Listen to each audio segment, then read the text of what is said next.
Itulah buku tenang ada di sini yang ditulis oleh Al-Fadhil Ustaz Fahrul Muhammad Joy pada bab yang ke-6. Okay, bab yang ke-6 bertajuk Generasi Sahabat Bukti Kehebatan Rasulullah. Puncanya kenapa bila Kak Wah tanya saya tajuk, saya dah sibuk dah. Terus saya pergi Sarawak, saya dah lupa. Jadi poster dah keluar. Alhamdulillah, Allahumma salli ala Sayyidina Muhammad. Suara dari Sarawak, insya-Allah. Kita mulakan dulu dengan Ummul Kitab. Semoga Fatihah insya-Allah sampai kepada junjungan besar Nabi Muhammad sallallahu alaihi wasallam, ahli keluarga baginda, sahabat-sahabat baginda Nabi sallallahu alaihi wasallam. Rasa tak layak tapi tetap nak meminta, itulah dia syafaat baginda Nabi sallallahu alaihi wasallam dan tahap iman dan takwa seperti mana Nabi sallallahu alaihi wasallam mengajar para sahabat ahli keluarga.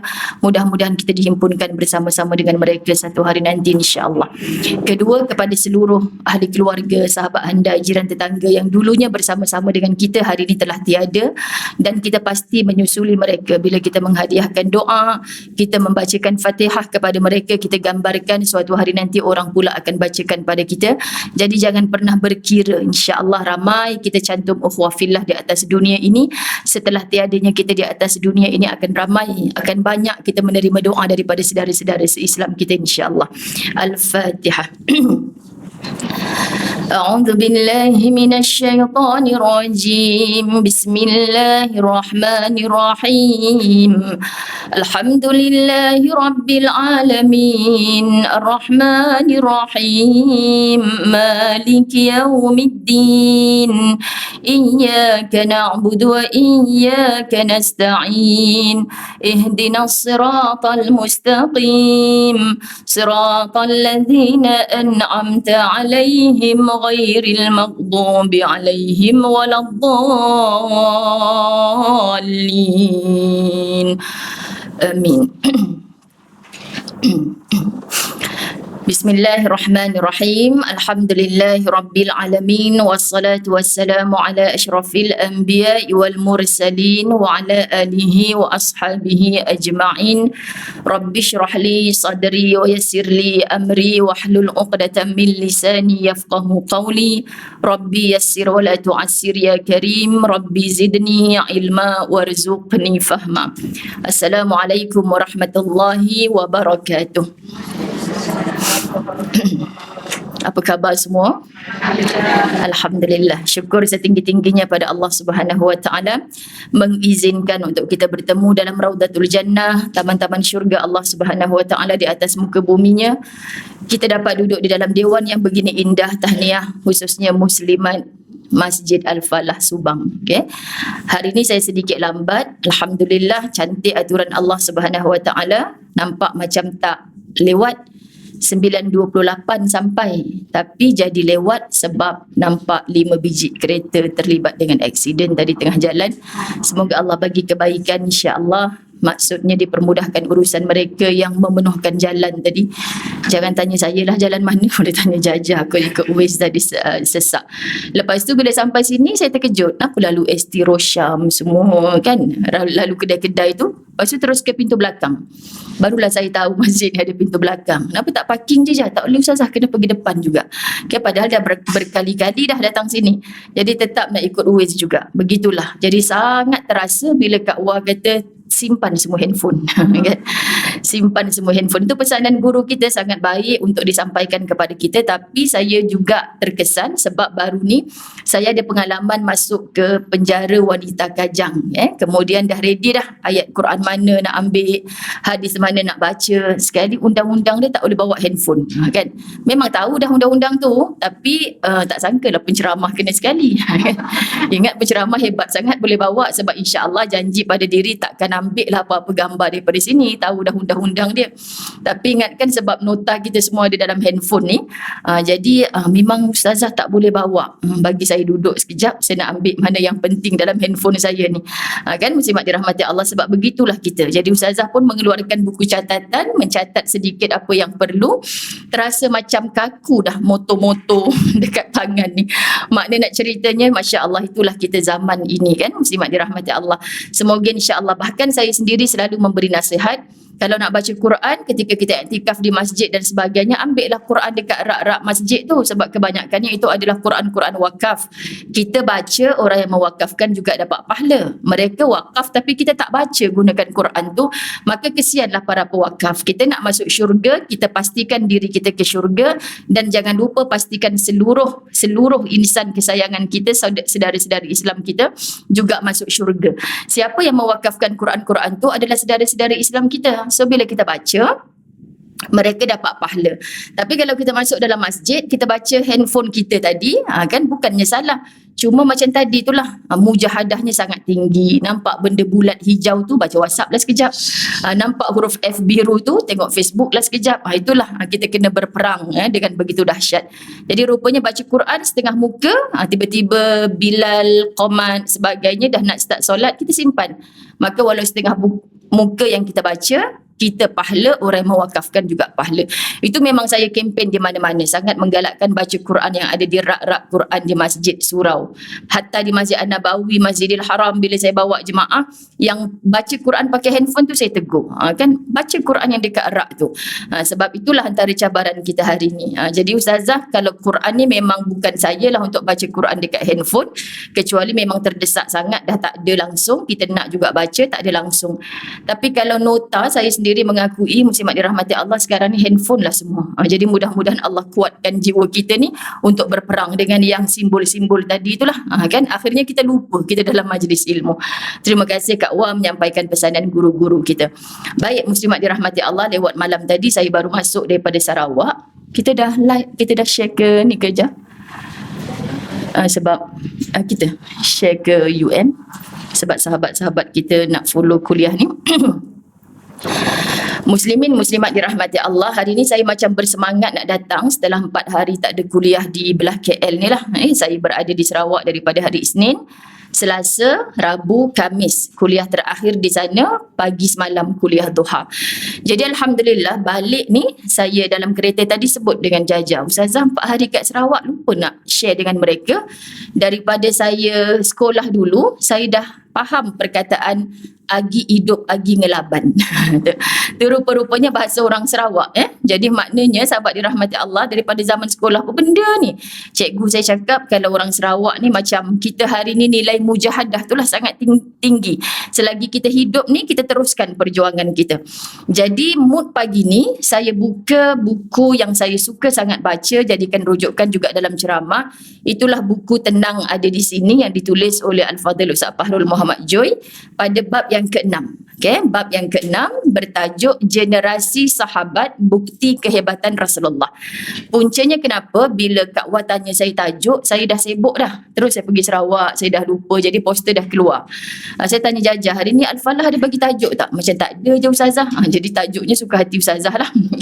Bila suka hati Ustazah, bulan Maulidur Rasul, saya 1 Rabiul Awal berada di Sarawak. Rasa macam nak betulkan minda masyarakat. Hatta ada orang yang bertanya, kenapa ya sekarang Ustazah maulid Nabi di mana-mana, grand maulid lah, macam besok Ustazah nak attend kan, sahabat-sahabat dirahmati Allah. Kenapa kerap sangat? Bukan macam dulu. Dulu 12 Rabiul Awal je orang buat Maulidur Rasul.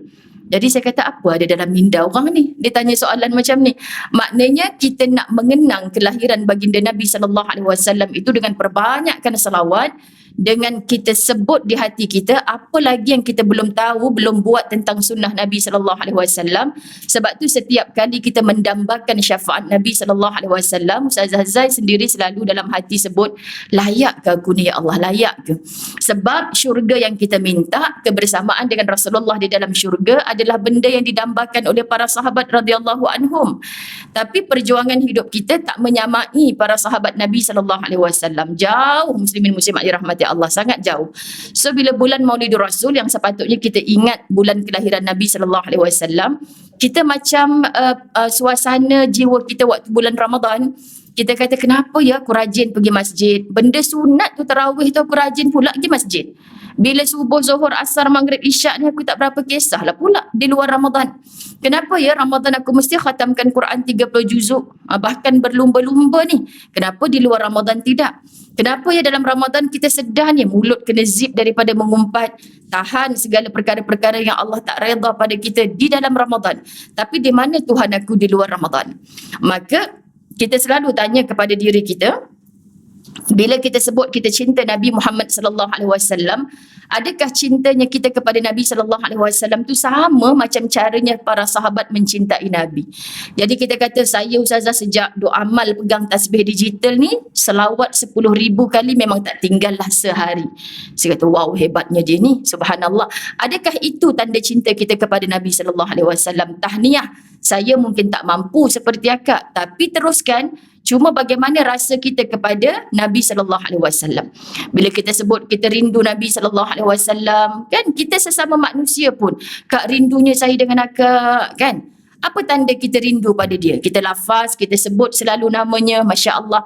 Kita buktikan bila kita bertemu tu kita rasa kita tak nak berpisah dah. Kita sebut kita cinta kepada Nabi sallallahu alaihi wasallam, tapi apa amalan Nabi sallallahu alaihi wasallam yang kita dah tiru sungguh-sungguh.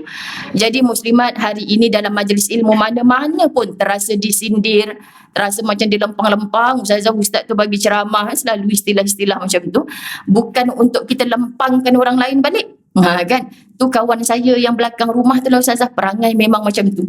Sebenarnya kita belajar ni untuk apa selama ni yang kita buat.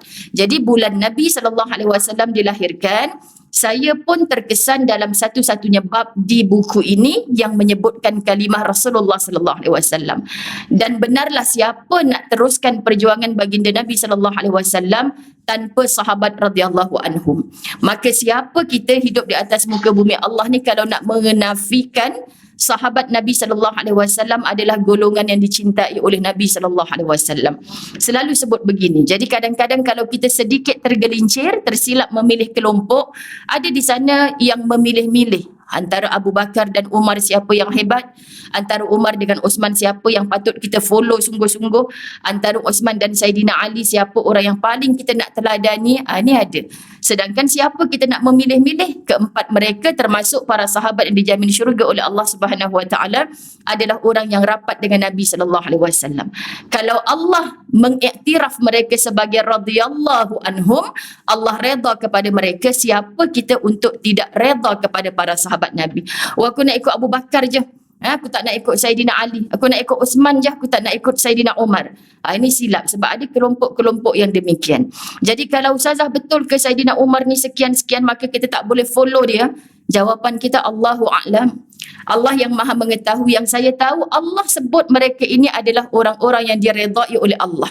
Jadi siapa kita untuk membanding-bandingkan mereka? Kita sampai ke akhir hayat, hebat macam mana pun, berada di atas tahta mana pun, ilmu tinggi mana pun, kita tak akan mampu menyaingi mereka dalam ketaatan kepada baginda Nabi sallallahu alaihi wasallam.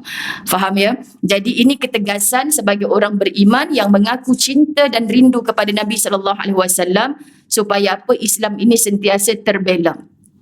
Islam ini sentiasa yu'la, berada di atas, bahkan lebih tinggi daripada segala-gala, kerana katanya Allah Subhanahu Wa Taala, innad din indallahil Islam. Islam agama yang terbaik di sisi Allah, dan takkan sampai Islam itu kepada kita tanpa Nabi Muhammad sallallahu alaihi wasallam. Jadi kerasulan Nabi sallallahu alaihi wasallam bukan saja orang Islam, hatta hari ini beberapa buku telah dilahirkan tak bertemu dengan salah yang dilakukan oleh baginda Nabi sallallahu alaihi wasallam, manusia agung, maksum, kekasih Allah Subhanahu Wa Taala. Jadi kalau kita cerita ketamadunan beberapa bangsa, sahabat-sahabat dirahmati Allah, kita cerita, kalau nak cerita bangsa Rom, Parsi, apa sahaja kejayaan-kejayaan negara-negara maju, boleh disebut dengan apa? Bangunan-bangunan yang mencakar langit. Dulu masa Nabi sallallahu alaihi wasallam memimpin para sahabat radhiyallahu anhum, kita tak jumpa kehebatan seperti itu sangat. Tapi apa yang berlaku, ketamadunan manusia ni luar biasa. Akhlaknya Nabi sallallahu alaihi wasallam ditiru oleh mereka. Jadi sahabat-sahabat dirahmati Allah, inilah sebenarnya salah satu bukti hidup yang mukjizat Nabi sallallahu alaihi wasallam itu masih ada dan kita boleh tiru. Daripada apa? Kisah para sahabat Nabi sallallahu alaihi wasallam. Sebab tu Allah Subhanahu Wa Taala selalu rakan-rakan para asatizah kita sebutkan dalam suratul Anbiya ayat 107. Surah Al-Anbiya 107. A'udzubillahi minasyaitonir rajim. Wa ma arsalnaka illa rahmatan lil alamin. tidak diutus engkau wahai Muhammad melainkan untuk memberi rahmat bagi sekalian alam. Wa ma, ayat nafi duduk depan dulu. Ma tu maknanya tak akan Allah utuskan Nabi SAW kecuali. So yang kecuali inilah yang kita nak pegang. Confirmlah Nabi SAW sebagai pembawa rahmat ke sekalian alam. Jadi kalau di kalangan kita ni hanya ya Allah tu kita patut sembah, wajib ikut sebab dialah pemilik kepada langit dan bumi dan seluruh kerajaan ini. Apa yang ada antara langit dan bumi, itulah Tuhannya. Kita dah beriman sungguh. Tapi di sana ada satu kelompok yang menafikan kerasulan Muhammad sallallahu alaihi wasallam. Kenapa kita nak nafikan kalau kita kata kita beriman kepada Allah? Kalamullah itu ada dalam Al-Quran dan salah satunya dalam surah Al-Anbiya ayat 107.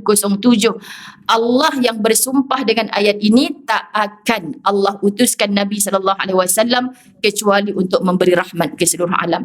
So bila seluruh alam, manusia jangan perasan untuk kita saja. Tapi seluruh hidupan di atas muka bumi Allah ini turut terkesan baiknya kedatangan Muhammad SAW. Allahu Akbar sahabat-sahabat, hatta gunung Jabal Uhud, apa saja tumbuh-tumbuhan yang hidup yang mati semuanya menyukai datangnya Nabi SAW ini sebagai satu rahmat. Jadi rahmat dalam ayat ini sahabat-sahabat dirahmati Allah, para ulama kita merujuk kepada misi kedatangan baginda Nabi SAW yang diakui sendiri oleh Nabi. Apa Nabi tahu apa matlamat dia dilahirkan kepada umat ini, maka bukan bercakap dengan nafsunya dok syok sendiri perasan gitu, Nabi tidak. Tapi Nabi SAW bercakap dengan wahyu. Apa kata Nabi SAW? Innama bu'istu, sesungguhnya aku ini diutuskan liutammim, untuk menyempurnakan makarimal akhlak, atau dalam versi lain salihal akhlak, untuk menyempurnakan akhlak. Jadi kalau kita tak tiru Nabi SAW, jangan kata kita dah cukup baik dah. Bagi tahu anak-anak kita, diri kita, seluruh kesayangan kita. Kenapa kita nak buat macam ni sayang? Sebab Rasulullah buat. Sebab Nabi buat. Apa saja yang Nabi cakap, apa saja yang Nabi buat, itulah sunnah. Hatta diamnya Nabi, itulah sunnah. Jadi hari ni kita kadang-kadang kan, kau boleh jawab kot kat orang tu, kau boleh bermuzakarah, boleh berdebat. Contoh sahabat-sahabat dirahmati Allah. Kenapa kau tak lawan dia orang macam tu? Subhanallah, bukan mesti dengan cakap saja sunnah, bukan mesti dengan lawan tadi sunnah, tapi diam itu kalau lebih baik, itu lebih sunnah lagi. Faham muslimat? Sebab tu bukan mesti kita rasa kita berilmu, kita lawan, kita hentam, kita cakap. Kita boleh tulis, jawab balik yang orang kecam dalam Facebook tu, boleh? Memang boleh, tapi apa faedah dia? Apa yang Nabi SAW ajarkan kepada kita? Hatta perbuatan Nabi suka bersugi. Masya Allah sahabat-sahabat dirahmati Allah, kita tak mampu ikut. Kita duk Subang ni kot Ustazah, takkanlah nak tiru orang kat Mekah tu. Contoh, jangan perlekeh, cukup. Kan orang buat, Alhamdulillah, macam mana bang dia boleh buat? Kalau saya minta maaf lah, aduh, nak pegang pun tak kerti macam mana cara. Jangan perlekeh. Kenapa? Sebab itu perbuatan Nabi. Jadi kalau kita tak buat, tak dosa, tak haram. Tak kamu dicampakkan ke dalam neraka sebab kamu tak buat apa yang Nabi suka. Cuma jangan kecam, jangan keji, jangan caci, walaupun yang berbuat tu jiran sebelah rumah. Faham ya? Satu keluarga tu pengotor bang, tak pakai beru gigi langsung kot, pakai beru sugi semua kan. Kita muslimat bukan sedang mengecam dia, tapi kita sedang mengecam perbuatan Nabi. Orang nak buat silakan, kita tak mampu buat, duduk diam. Ini tanda cinta kita kepada Nabi SAW antaranya. Tapi dia tak ikut sunnah Ustazah, dia sedang mengikut sunnah. Apa sunnahnya? Dia tak mampu berbuat kebaikan, dia tak menyalahkan orang lain, tapi dia bertindak dengan diam. Faham ya? Sebab kalau dia kecam, dia memperlekehkan, kau dah zaman 2022, tak ada baru gigi ke pakai sugi lagi. Sebenarnya kita sedang menafikan sunnah. Faham ya muslimat? Jadi jangan salah faham. Ni yang tak beramal dengan kayu sugi ni akhirnya ke neraka belaka. Astaghfirullahalazim. Kita kadang-kadang kesian. Yang mulut awak daripada pagi sampai ke petang mengecam orang yang macam tu, sedangkan perbuatan dia tu adalah perbuatan yang Nabi cintai. Kamu tak sedar kamu sedang melakukan satu dosa. Ini muslimat kena faham situasi keadaan kita. Sahabat-sahabat muslimin muslimat dirahmati Allah, akui sungguh-sungguh setelah ayat Quran tadi datang, Allah utuskan kecuali untuk rahmat kepada seluruh alam Rasulullah ini. Kemudian diakui oleh Rasulullah, aku diutuskan untuk menyempurnakan akhlak.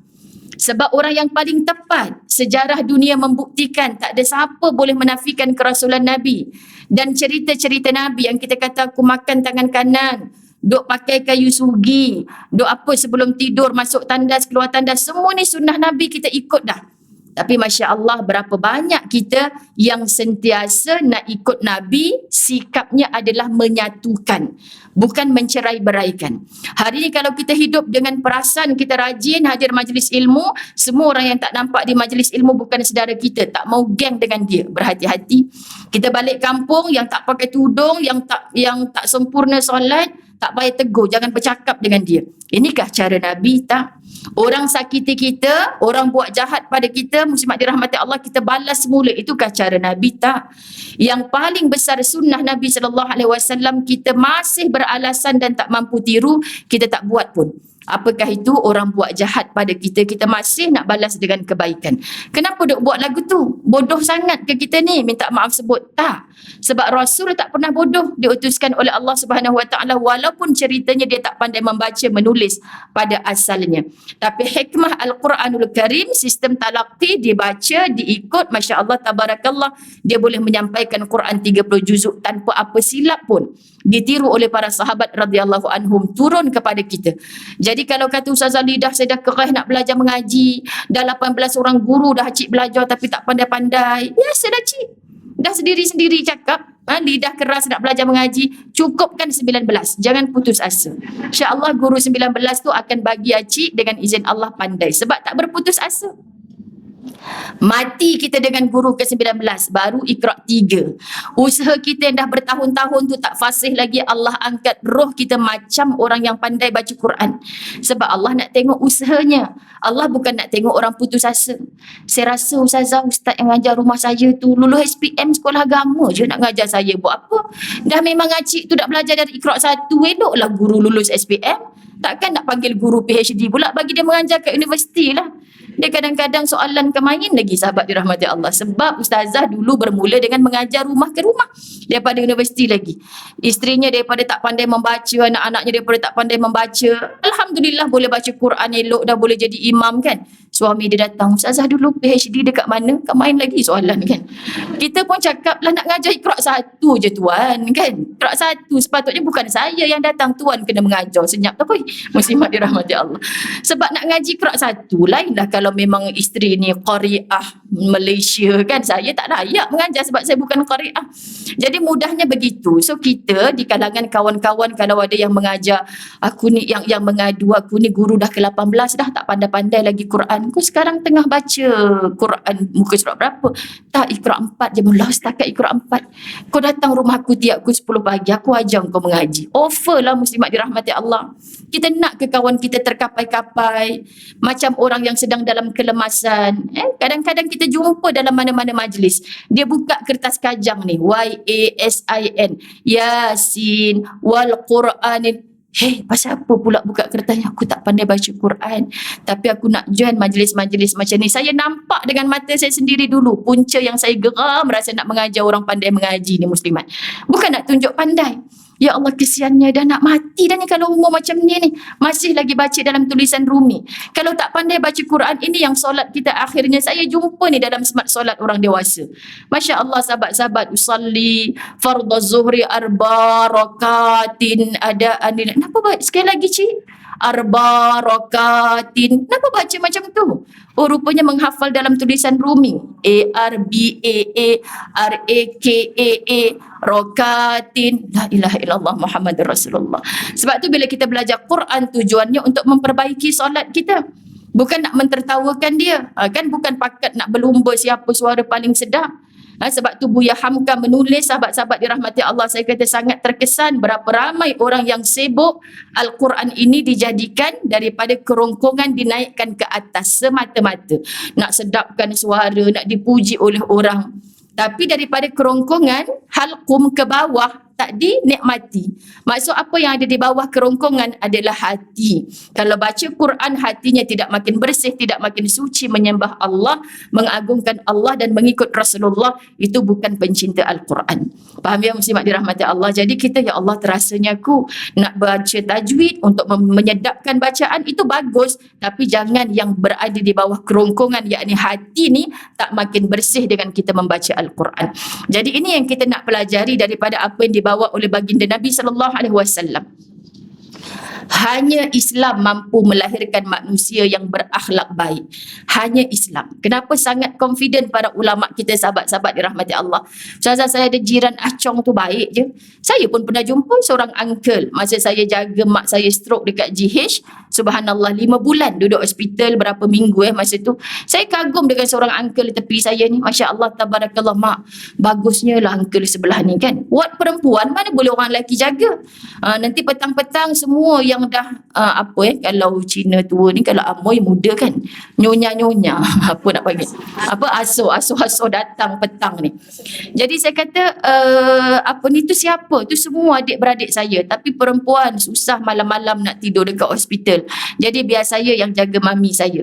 Lepas tu tak boleh lah girl, dia kena perempuan. Nanti kalau kena halau dengan nurse, tak apa. Nurse halau ke doktor halau, tak apa. Saya kena jaga mami saya. Nanti kalau Tuhan marah saya tak jaga mami saya, siapa nak jawab? Ambil engkau.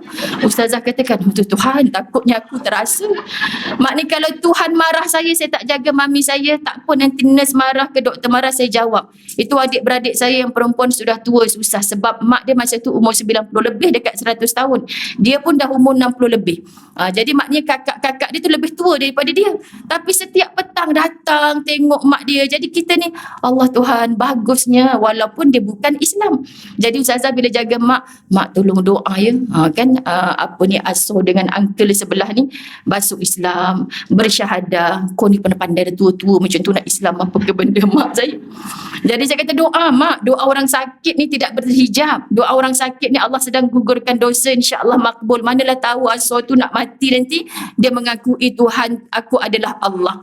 Mana nak tahu uncle ni Masya Allah, sebab Allah nak curahkan rahmat pada dia, Allah masukkan dia, gerakkan hati dia, campakkan hidayah, akhirnya mati dalam Islam. Mana nak tahu mak, sebab kesian uncle ni. Kau kesian kat dia buat apa? Saya kata kesian sebab dia orang baik tapi tak ada manfaat nanti selepas matinya dia. Faham ya muslimat? Kita ramai kawan-kawan dan muslim dia buat baik, tapi kita tak boleh doakan dia dengan Allahumma ghfir lahu acong. Boleh? Tak boleh.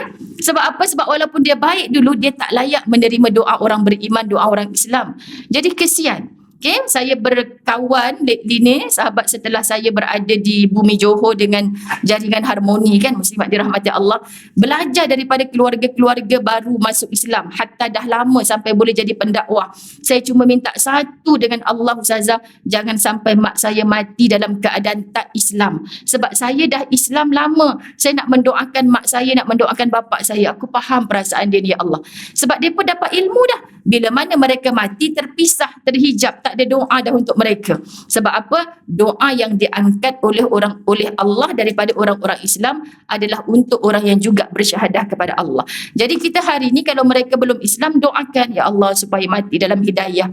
Soal macam mana Ustazah kalau dia mati dalam hati dia kata Allah itulah Tuhan aku, sebab hari-hari dengan azan daripada Masjid Al-Falah.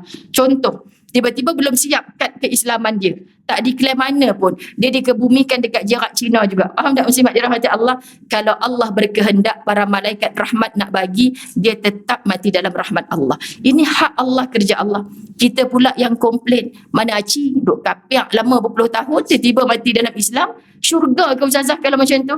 Nabi kata syurga, walaupun dikebumikan dalam cara kaedah mereka. Sebab dokumen je belum ada. Faham ya muslimat dirahmati Allah? Syoknya kalau macam tu. Kalau macam tu kita buat je dah dosa panjang-panjang, nak mati nanti baru taubat Ustazah. Ramai orang yang macam ni muslimat dirahmati Allah.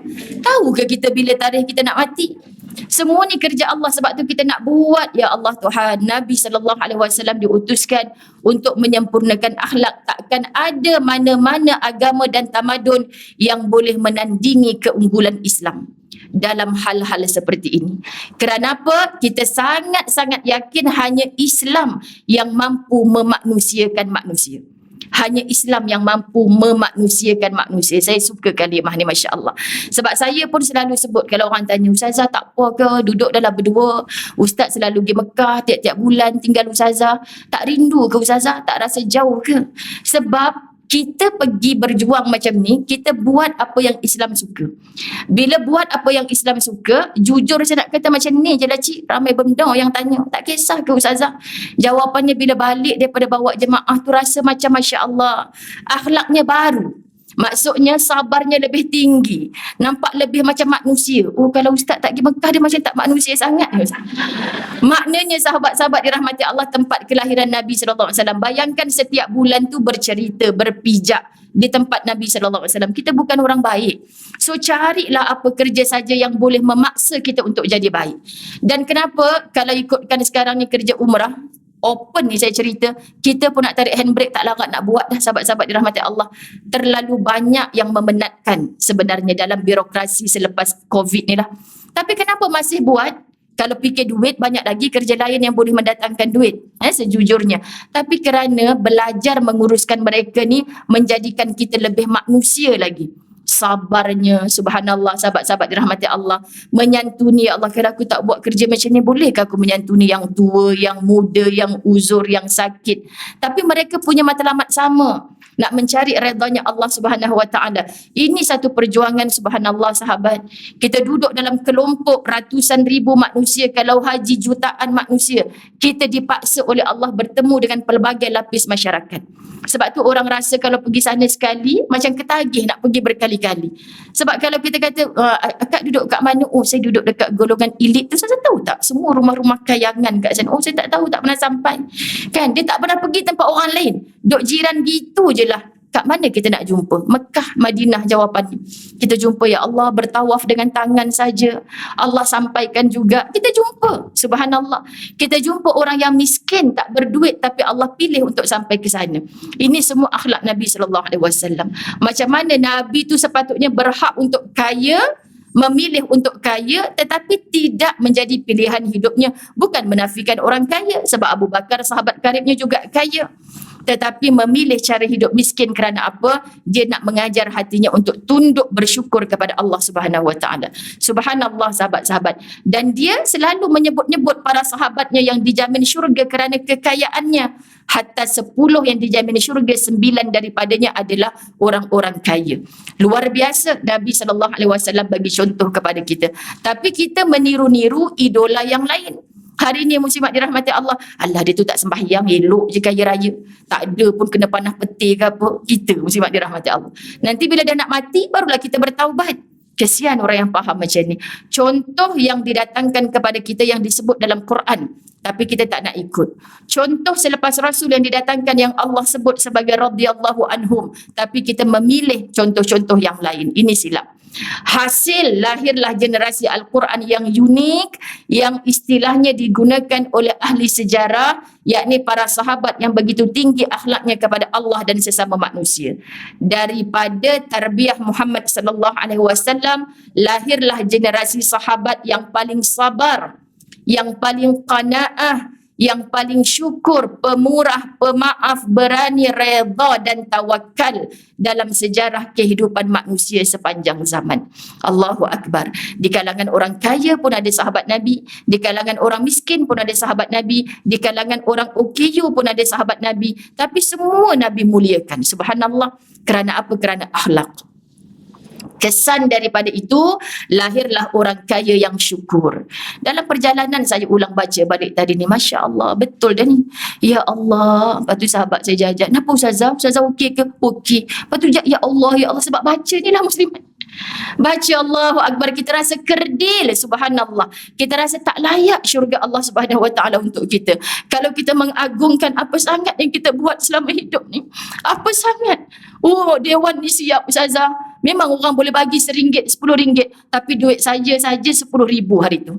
Kita tak boleh berbangga dengan itu sebab belum tentu dinilai oleh Allah Subhanahu Wa Taala. Hari ni kalau kita kaya, sahabat-sahabat dirahmati Allah, kita tak boleh beli syurga dengan kayanya kita. Tapi dengan akhlak Nabi SAW yang sibuk kita nak tiru, insya-Allah syurgalah tempat kita bersama-sama dengan orang-orang yang disebutkan tadi. Siapa hasil daripada orang kaya yang syukur, orang miskin yang sabar, pemimpin yang adil, rakyat yang taat, majikan yang bertimbang rasa, pekerja-pekerja yang rajin, ulama yang takut akan Allah, suami yang bertanggungjawab, isteri yang setia, ibu bapa yang penyayang, dan anak-anak yang soleh dan solehah. Kita sebut rasa damai jiwa kita. Betul kan muslimin muslimat? Kita sebut rasa lapang minda kita, hati kita.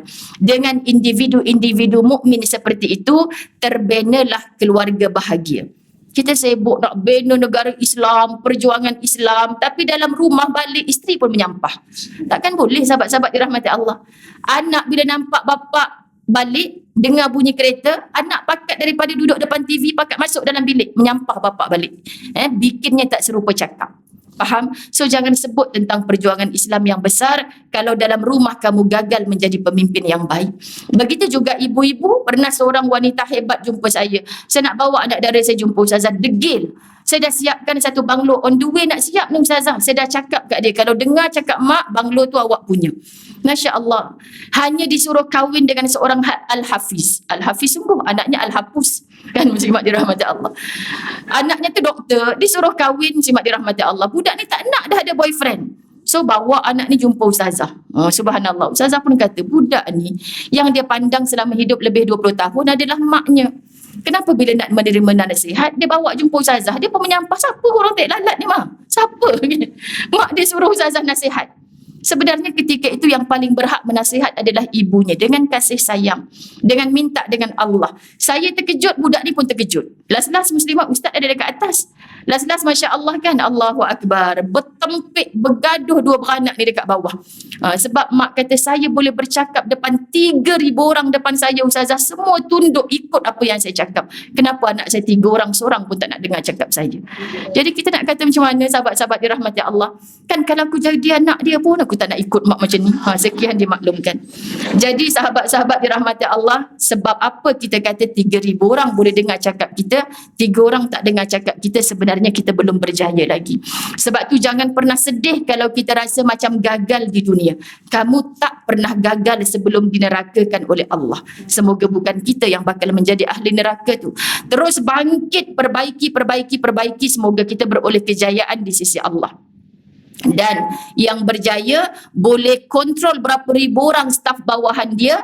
Muslimat dirahmati Allah, kamu belum berjaya selagi mana kamu belum disyurgakan oleh Allah. Jadi apa lagi yang kita nak mengukur nilai kejayaan, kegagalan seseorang atas dunia ni? Sebab jawapannya adalah selepas kematian kita. Maka hari ni kita nak sebut, dengan individu-individu mukmin seperti itulah terbina keluarga yang bahagia. Kan? Setiap diri kita ni jaga diri kita. Kalau tak awal-awal Allah tak sebut dalam Quran, qu anfusakum wa ahlikum nara. Pelihara diri kamu. Allah tak kata keluarga kamu dulu. Diri kamu, keluarga kamu daripada api neraka Allah. Kan sahabat-sahabat dirahmati Allah. Kan kalau kita nak naik kapal terbang tu, dia ajar kat kita pasang corong keselamatan. Corong ke? Kan? Oksigen tu pasang untuk diri sendiri dulu, baru pasang untuk orang yang kat sebelah kita kan. Oh, saya kata ini konsep qu anfusakum wa ahlikum nara. Tapi sekarang tak syok naik kapal terbang, sahabat-sahabat dirahmati Allah. Sebab dah tak ada orang macam tu depan kita. Yang ada orang joget-joget dekat skrin telefon kita. Skrin telefon pula, skrin depan tu. Airline mana lah tu yang suka sangat joget-joget. Semua sekarang nak joget-joget. Masya Allah, pelik-pelik sungguh. Tak ada orang kat depan kita. Jadi, subhanallah kan, depan kita tu semua pakat joget, pakat lagu yang menggigitkan telinga. Aku ni tengah nak baca doa ni, joget-joget dah pula kat depan-depan ni. Subhanallah, sahabat-sahabat dirahmati Allah. Nak sebut macam mana supaya dengan individu-individu mukmin seperti itu terbinalah keluarga yang bahagia, masyarakat Islam yang penyayang, negara yang aman makmur, serta mendapat keampunan daripada Allah. Paling penting, setiap hari kita dihidupkan, aku buat macam ni aku dapat pengampunan Allah tak? Rahmat Allah yang kita dambakan.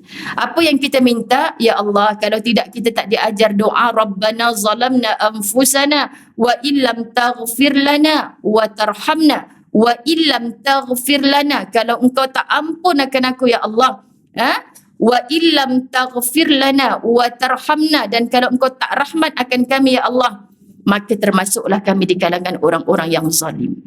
Kita tak pernah buat zalim pada orang, muslimat dirahmati Allah, tapi doa tu mengajar kita kalau kita tak dapat pengampunan daripada Allah dan Allah tak pandang kita rahmat, subhanallah, Allah tak pandang kita dengan rahmat, kita termasuk di kalangan orang-orang yang zalim.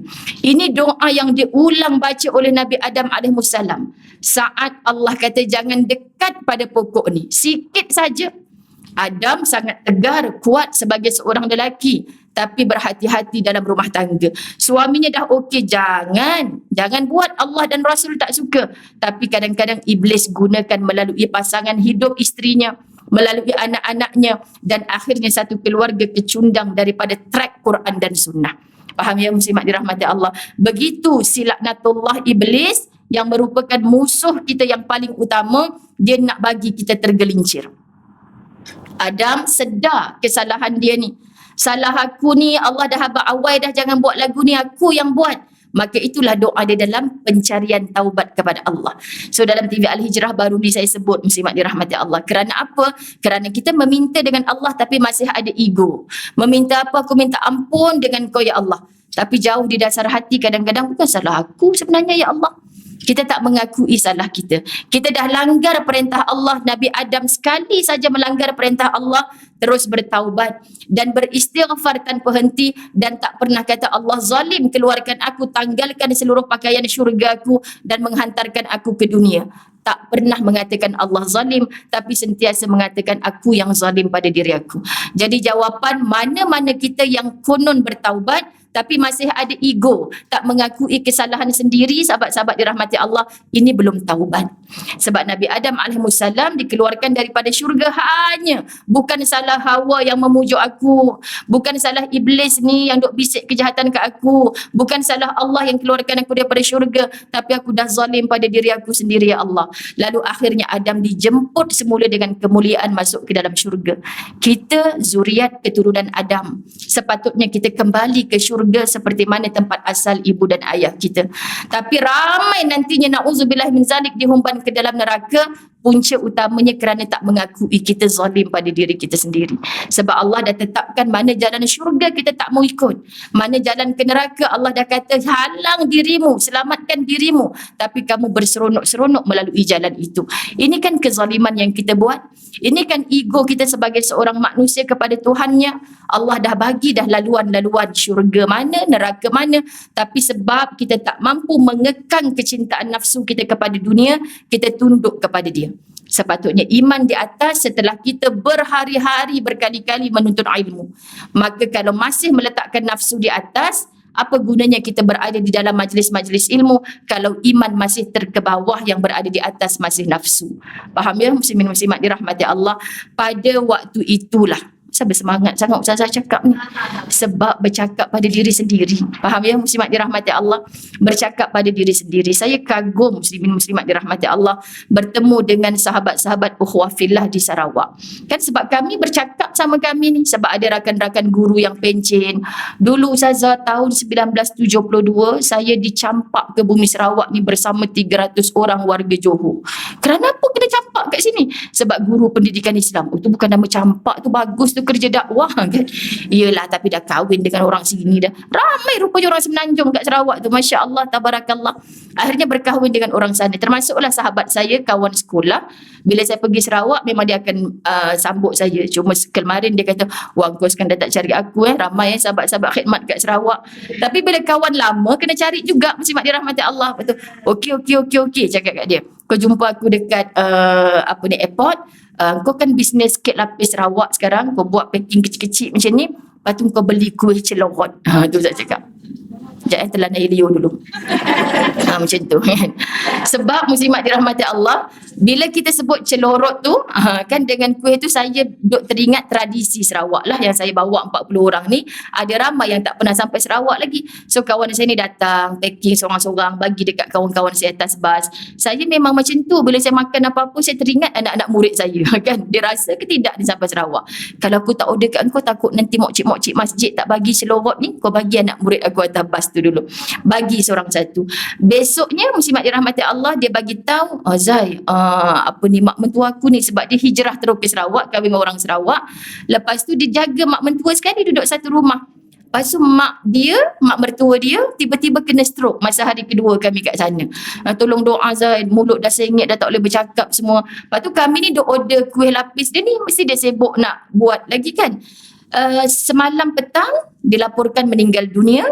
Yang saya terkejut, saya landing kapal on the way balik ke Keramat. Masya Allah, mak mertua aku dah selamat disemadikan. Saya kata lajunya, cepatnya, pantasnya pelaksanaan muslimat. Petang meninggal, malam tu saya on the way balik ke rumah dah dikebumikan. Saya tak sempat lagi bagi tahu kawan-kawan Sarawak yang lain, mak mertua kawan saya tu dah meninggal dunia sebab mereka jumpa sama-sama dekat airport kan, saling berkenalan.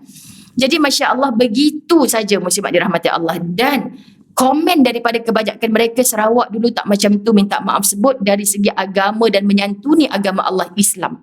Faham ya? Sekarang luar biasa muslimat. Saya percaya antara penyumbangnya adalah kesan majlis ilmu secara dalam talian.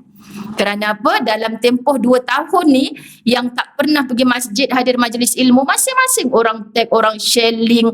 Akhirnya dah duduk rumah saja, dengarlah ceramah. Luar biasa kesan dia. Subhanallah. Dan hari ni saya datang ke masjid tak sama dengan 4-5 tahun sebelum COVID dulu saya pergi. Alah, nak dapat 20 orang pun susah. Sekarang melimpah muslimat dirahmati Allah. Subhanallah. Saya rasa Tuhan, Engkau pandanglah usaha seluruh umat Nabi SAW di atas muka bumi yang semakin cinta akan kalimah syahadah. Tapi saya juga semakin takut. Makin imarah rumah Allah, makin banyak orang cintakan ilmu. Kat mana tempat kita berlumba-lumba, sahabat-sahabat dirahmati Allah? Saya risau. Ada perkara-perkara yang dalam risau tu kita cepat-cepat doa. Antaranya pencinta majlis ilmu sekarang, sahabat-sahabat dirahmati Allah, makin gairah buka kelas-kelas pengajian di rumah. Jadi orang ni, Ustazah, saya nak pergi rumah ke, saya nak pergi masjid ni. Kan? Salah ke buat pengajian di rumah? Tak salah. Kita masjidkan rumah kita. Tapi apa salahnya kita ada perbincangan dengan pihak masjid. Contohnya, Kak Wah, kalau hari ni kuliah Ustaz siapa? Hari ni kami free and easy, tak ada kuliah. Okeylah, saya nak buat dekat rumah saya. Tolong sebar-sebarkan Kak Wah. Contoh, kita niatkan untuk apa? Untuk mengimarahkan satu tempat. Sebab tu solat Jumaat kena, kalau dalam Imam Syafi'i, 40 orang. Dan tak layak buat solat Jumaat kalau tak cukup 40 orang.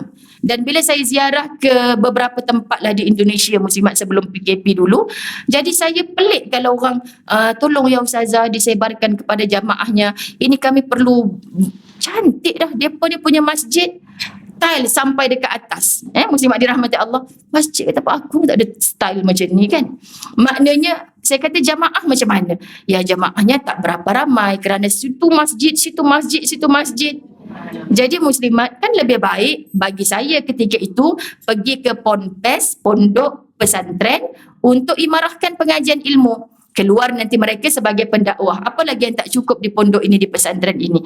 Kan sebab bila dengan ilmu, insya-Allah mampu mengubah. Tapi kalau masjidnya dipercantik, jemaahnya tidak imarah, muslimat dirahmati Allah, kita tak rasa bersalah ke dengan Allah.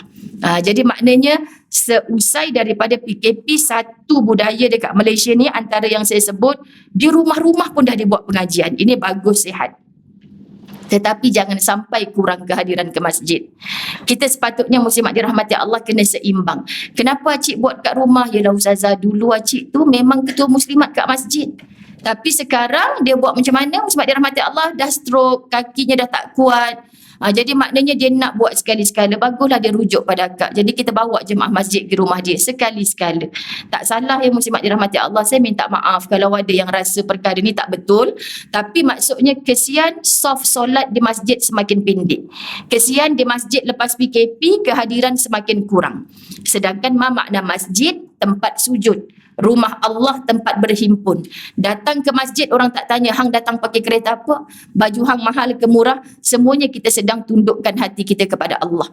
Subhanallah muslimat. Ini indahnya. Sebab tu Nabi SAW mampu mempersatukan golongan muhajirin dan ansar. Itu yang saya rasa ketika datang ke Sarawak. Kawan-kawan saya yang datang daripada KL, ya Allah Ustazah, luar biasa ukhuwah ni. Mereka macam tak nak bagi kami balik. Sebab apa? Sahabat-sahabat dirahmati Allah, kesan ilmu. Dan saya percaya kerana mereka berguru dengan guru yang sama. Bukan Ustazah Zai maksudnya. Mengaji dengan siapa-siapa, sama tu maksudnya fikrahnya sama. Berfikir tentang bagaimana selepas kematian kita. Tuhannya sama, itulah Allah. Nak tiru akhlaknya yang sama, itulah Muhammad Rasulullah. Subhanallah, kita ada panduan yang sama, itulah Quran tempat rujukan, hadis Nabi tempat rujukan, dan kita berkiblat yang sama saat 5 waktu sehari semalam kita bersolat, itulah Baitullahil Haram. Subhanallah, bila satu begini, mu datanglah dengan warna apa pun, tetap satu hati kamu. Mu datanglah dengan pendapat apa pun, tetap aku nak masuk syurga yang sama, aku nak hindar daripada neraka yang sama. Inilah ukhuwah fillah. Tak kira muslimat dirahmati Allah. Jadi kita nak sebut, kalau kita masih lagi memikirkan kau ni kelompok mana, golongan mana, sokong yang mana, akhirnya berantakan, berpecah belah, ini bukan Islam. Kita nak jawab apa di hadapan Allah? Hadir majlis ilmu bersungguh-sungguh, tapi kelompok tu kita tak raih, kelompok kita saja yang betul. Padahal sedang menyembah Allah yang sama. Maka sahabat-sahabat dirahmati Allah, perbaiki.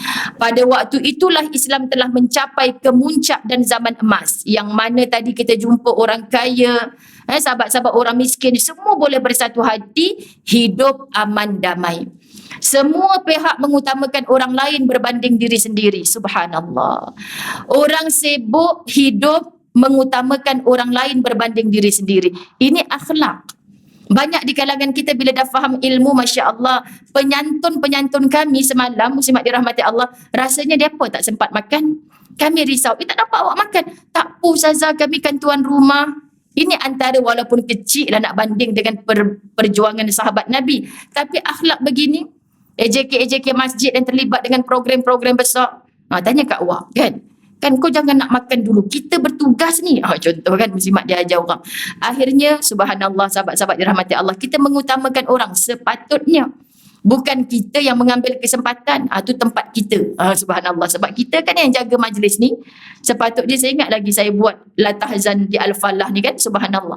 Kak Wah dah kira ke dengan AJK? AJK tak payah duduk Ustazah. Kenapa AJK nak duduk pula? Ustazah kena marah siapa je lah muslimat. Kenapa AJK nak duduk pula? AJK kena berdiri buat kerja mereka. Masya Allah sahabat. Sesuatu. Okey aku kena marah tapi aku belajar sesuatu.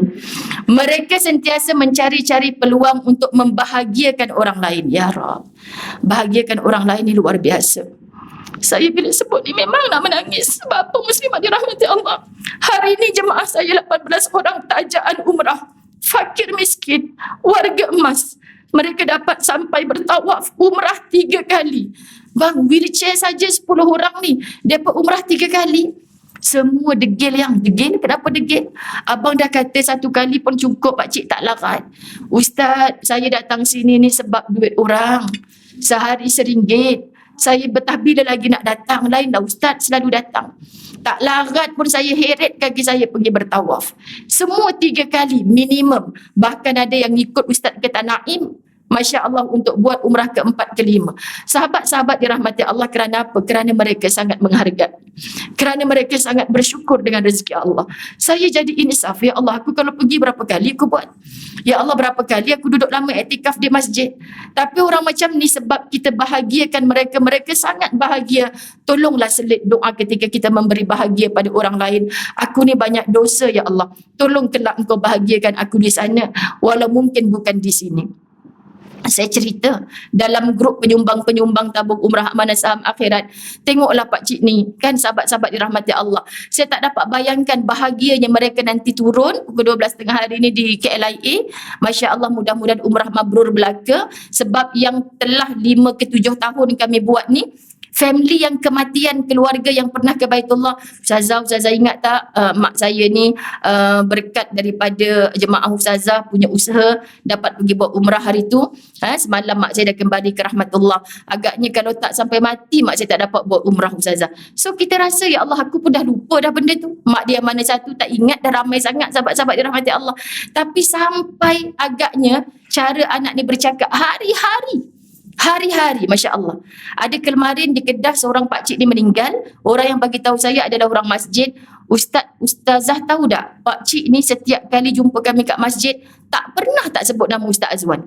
Ustaz Azwan yang bawa pergi Mekah. Saya kata ya Allah salah tu sampai mati pakcik tu saya tak boleh betulkan. Maksudnya apa muslimat? Bukan Ustaz Azwan, Ustazah saya yang bawa. Hasil daripada jamaah. Subhanallah, macam mana kami nak bawa kalau kita tak ada kos tersebut? Jamaah. Hidup berjamaah ni sangat indah. Hidup satu hati ni sangat indah. Wallahi. Jadi kalau kita seorang-seorang, kita sukar nak merebut syurganya Allah. Kita kena ramai-ramai mengajak. Bayangkan nak siapkan dewan seindah ini. Boleh ke duit kat was orang? Tak boleh. Dia sebarkan. Jadi sikit-sikit lama-lama jadi bukit yang barakah.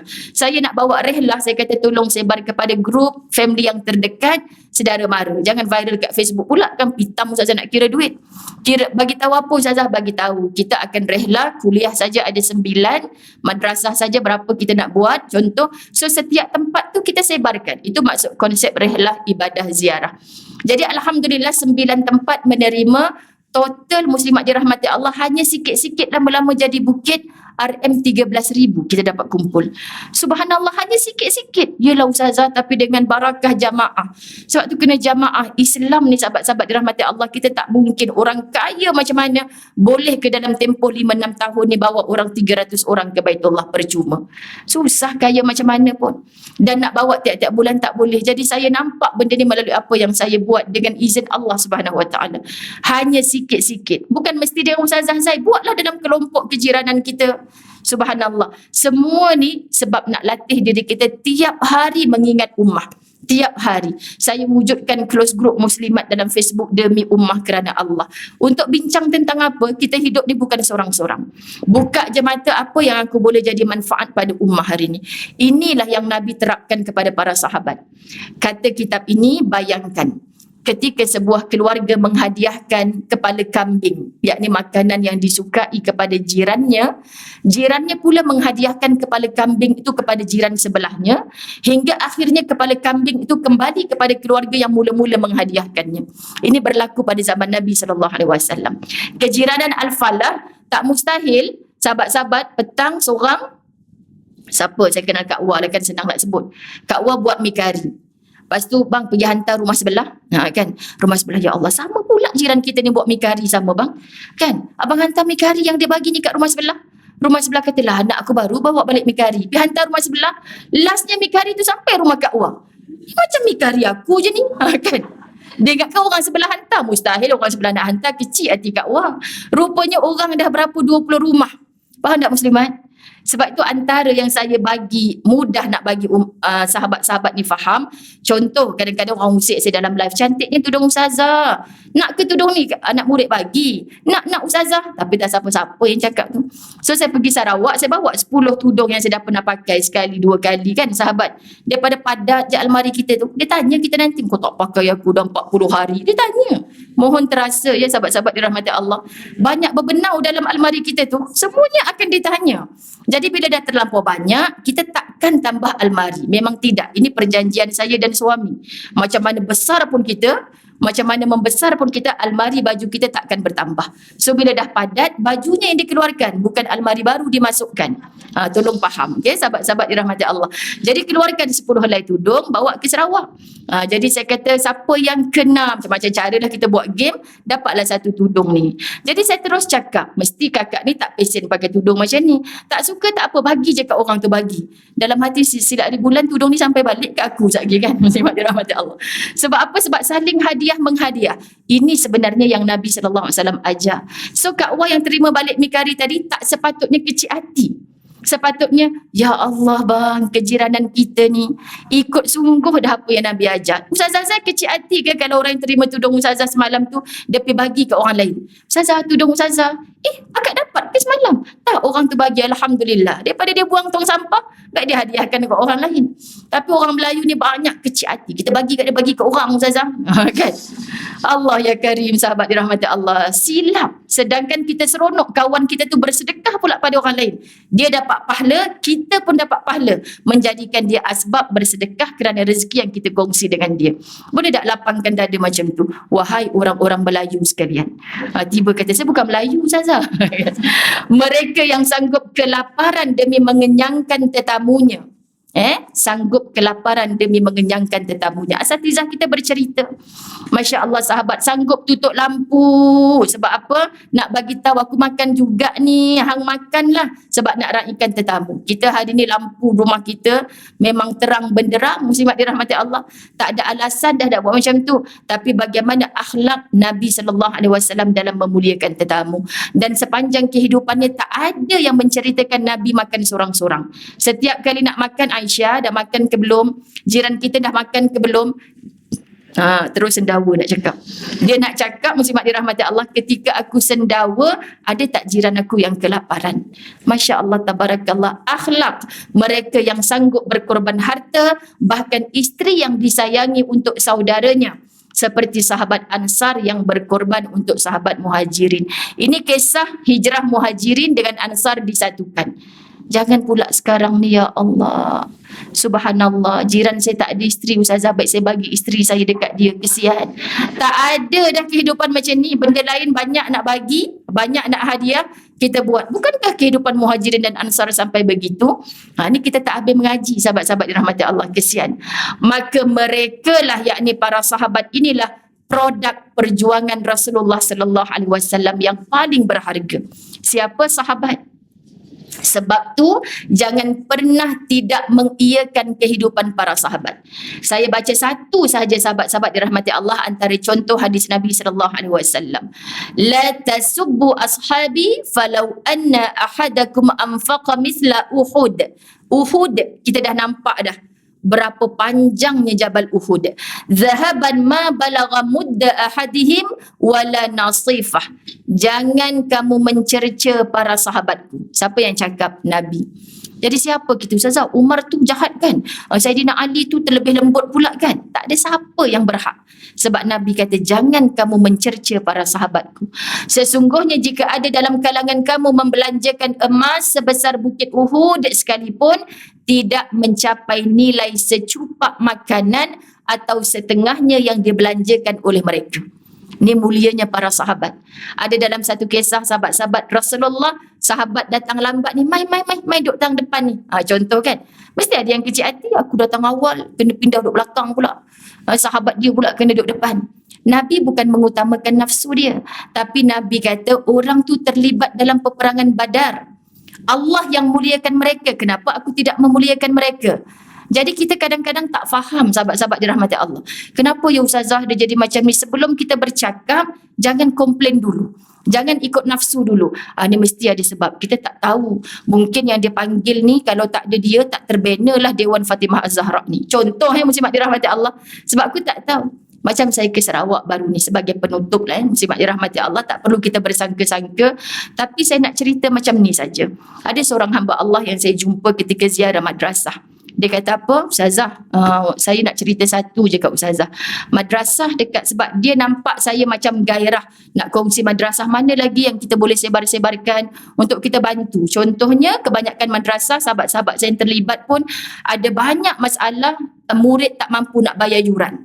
Muslimat, ini yang patut kita, sebab kadang budak memang nak belajar tapi mak ayahnya terpaksa berhentikan. So di Sarawak banyak macam tu.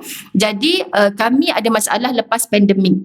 Kan mudahnya dia kata lepas bertukar kerajaan. Okey, Ustazah pun dengar je macam tu kan. Jadi maknanya susah Ustazah, 60% daripada madrasah dia kata boleh kata gulung tikar. 60%. Jadi banyak sebenarnya muslimat dirahmati Allah. Hanya kerana dulu ada seorang hamba Allah ni melalui sekian, dia memang salurkan sumbangan dana untuk semua madrasah. Beras sahaja, sahabat-sahabat dirahmati Allah, memang FOC, tak payah beli madrasah. Okay? Saya pindahkan apa yang dia cakap, tapi membuat balik saya berfikir. Jadi saya kata, oh yang dia cakap tu, yang dia kecam, yang dia tuduh macam-macam segala, tapi mereka ni menjadi saksi. Tak ada dia ni sekarang ni, tak ada dah beras, tak ada dah segala sumbangan yang bulanan, sahabat dirahmati Allah. Soal dia ni dulu pakai duit yang bagaimana, engkau jawablah depan Allah. Tapi sebab dia ni sudah tidak ada, muslimat dirahmati Allah, 60% madrasah terkesan hatta gulung tikar. Sahabat-sahabat faham ya maksud saya. Jadi saya sebut macam gini, aku tak kenal dia ya Allah, tapi masih ada orang yang memuji-muji kebaikannya. Soal jahatnya dia tu kan, itu antara dia dengan Allah. Mudah-mudahan Allah ampunkan. Sebab kita bila nampak satu, bila dengar dekat media sosial, memang dia ni penipu, memang layak dia begitukan. Jadi sahabat dirahmati Allah, banyaknya sebenarnya aku terlibat dengan dosa yang aku tak buat. Cuma aku memandai-mandai je, orang ni macam ni, orang ni macam ni. Sedangkan orang ni menyebut kebaikannya. Hidup lagi ni, belum mati. Faham tak Muslimat? Kalau mati lagi lah, mati si Polan tu Ustazah. Dulu dia lah yang menyumbang kepada anak saya sampai jadi Al-Hafiz 4 orang. Kan kita biasa nampak. Sebenarnya mesej yang kita nak faham sahabat, setiap orang ada baik buruknya. Kenapa kita nak candang buruknya? Sedangkan kebaikannya terlalu banyak. Jadi hari ni kita pun tolong sedar diri, banyak buruk kita tapi Allah hijab, Allah tutup aib kita. Kenapa kita nak mempamer-pamerkan aib kita? Teruskan apa saja kebaikan yang kita mampu, tiru kebaikan-kebaikan orang lain yang mungkin kita disyurgakan oleh Allah asbab meniru kebaikannya. Masya Allah sahabat, daripada mana kita mendapat kebaikan-kebaikan ini? Sudah pasti daripada para sahabat Nabi SAW. Sudah pasti muslimat dirahmati Allah, mereka belajar direct daripada Nabi. Apa Nabi kata, Allah kata ni haram, terus tinggal. Dulu mereka pun kaya raya dengan arak. Tapi bila Quran kata arak haram, tuangkan tong-tong arak seluruh Madinah berbulan bau arak. Kerana apa? Tak ada pun kata dekat Rasulullah, ya Rasulullah baru kumpul stok ni, rugilah. Boleh tak hujung bulan ni baru haramkan? Allah turunkan ayat. Kita macam tu kan, ya Ustazah saya balik haji ni saya nak bertaubat. Tak, taubat-taubat 40 hari pertama je lagi muslimat. Dah tahu buat lagi, dah tahu buat lagi. Sahabat Nabi ni Allah baru turunkan haram sekarang. Jap, ada lagi tak tanya isteri, tanya anak, stok-stok arak ni haram dah hari ni. Ayah jangan, kalau buang sekarang rugi kita, habis kita. Allah haramkan, maka sekarang kita kena buang, kita kena tonggangkan dia. Allah ya Karim. Itu saja kalau kita belajar. Aku tak layak meniru-niru mereka ya Allah. Terlalu banyak. Yang Allah kata haram kita tak betul-betul tinggal lagi. Yang Allah kata wajib kita tak belum betul-betul buat lagi. Semoga Allah ampunkan dosa-dosa kita. Semoga Allah kabulkan segala doa kita. Semoga Allah kekal memberi hidayah taufik kepada kita agar kita sentiasa nak hidup menjadi hamba yang terbaik, kata Nabi SAW, yang paling banyak memberi manfaat kepada orang lain. Mudah-mudahan itulah kita. Doakan sahabat-sahabat jemaah umrah saya selamat landing nanti. Saya nak sambut mereka dengan tahniah pakcik. Akhirnya Allah pilih hanya kerana pakcik niat dan mahu, bukan kerana pakcik mampu, bukan menafikan mereka, tapi semua orang berhak. Jadi niatlah hanya yang baik-baik, pasti yang baik Allah akan datangkan dalam kehidupan kita. Ampun maaf zahir batin, wabillahi taufik wal hidayah. Assalamualaikum warahmatullahi wabarakatuh.